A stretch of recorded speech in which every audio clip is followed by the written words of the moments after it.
They are only waking up now, right? And this is years and years of false allegations, false wrongful deactivations. Yeah, you just kicked off the platform, right? And finally, let's hope, it's not just words.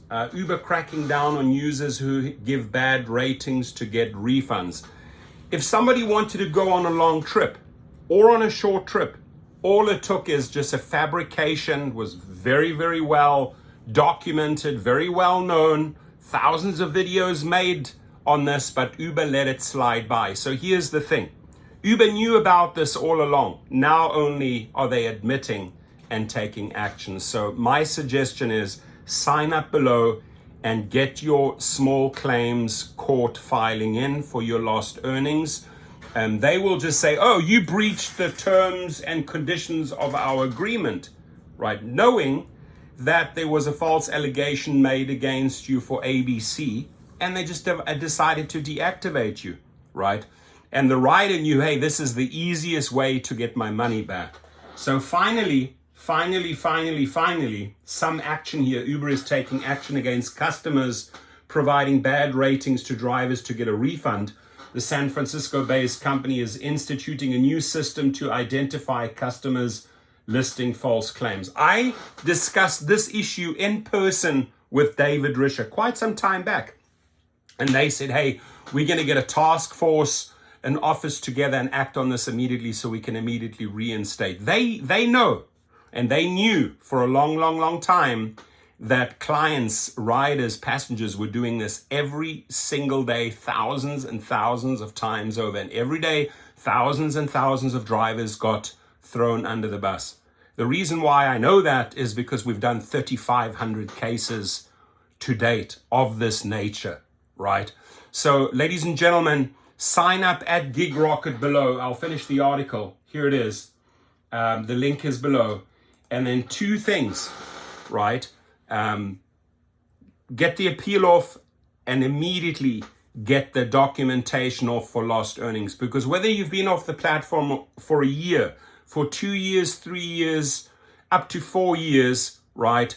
That's a lot of money. And you will easily hit the maximum claim. For example, Philadelphia, 12,000. For example, Houston, Texas, 20,000. For example, San Francisco, San Diego, Monterey, Los Angeles, Palm Springs, $10,000, right? It's an easy win because they are now admitting, right? They're guilty and they're admitting, hey, we effed up. We always backed the rider. And yeah, the rider, we admit they wanted a refund. So we will help you get that claim in ASAP. So appeal and claim, whether it's small claims or arbitration, go off at the same time. Get your money back. It's worth it, right? For $69 to get a $12,000 payday, it's worth it all day long. And we've had many victories of this nature because at the end of the day, these riders could not produce the goods. They could not produce the evidence. Uber and Lyft could not produce the evidence. And they have to admit they're doing it right now. You can march. This article is one of your strongest pieces of evidence. Oh, yeah, it's real, isn't it? The rider, the passenger wanted a refund and I got thrown under the bus and hence I subsequently lost $12,000. Do it, ladies and gentlemen. Don't hesitate. You got $69 on the one side and the opportunity to make $5,000, $10,000, $12,000, $20,000 on the other side. Arbitration, unfortunately, they usually control the show and own the show because Uber and Lyft pay for the arbitrators. Quick, the fastest results is in front of a judge. They don't want to go in front of a judge if they don't have the evidence. And you say, you know what, Your Honor, they have now admitted that riders and passengers are getting freebies, right? This is the way they get their refunds, by wrongfully deactivating me, the driver. So please, ladies and gentlemen, take action, get your money. There will also be an expanded review center to offer more information on why an account is deactivated. So this expanded review center, this is what David Risher told me. We are doing it, right? I haven't seen it from David Risher and Lyft. Dara Khosrowshahi announced it now, years and years later, right? Because it's costing them too many. Here's the bottom line. Why are they doing this? it's costing them too many good drivers. A 5-star driver, a 10,000 trip driver, one false report. Oh, we gave the rider a refund, but the sacrificial lamb was the driver. We're going to throw this driver under the bus. Not considering that you're a 5-star driver, not considering that you've done 5, 10, 15, 20,000 trips, but let's side with the rider. You got them all day long here. Collect, right? And this expanded review center, why now? I mean, David Risher talked about it with me personally on the phone. Get it going, David Risher. We want drivers back on the road. They should be earning money. It is wrong to use these drivers as your sacrificial lambs. It is, right? So here they say we strive to promote safety for everyone who uses Uber, which is BS. But the reality is that people sometimes, not sometimes, 90% of the time they're making a false accusation, often with the intent of getting a refund from Uber. There it is. That is, go to their blog post. The company wrote in a blog post, go and take a screenshot right now. That is the evidence that you march in. No matter if you were deactivated a year, 2, 3, or 4 years later, Your Honor, the company has admitted that a rider wants a refund. I lost my job because of this. They're not giving me the reason. And they don't give you the reason. And drivers are asking 10 times over, show me the evidence. Show me the reason why you deactivated me. Silence. Sue them.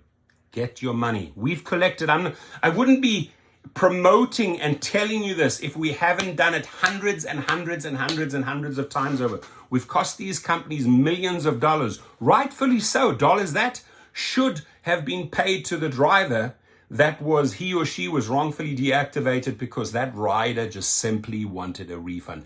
They were not willing to pay the $66 for their trip.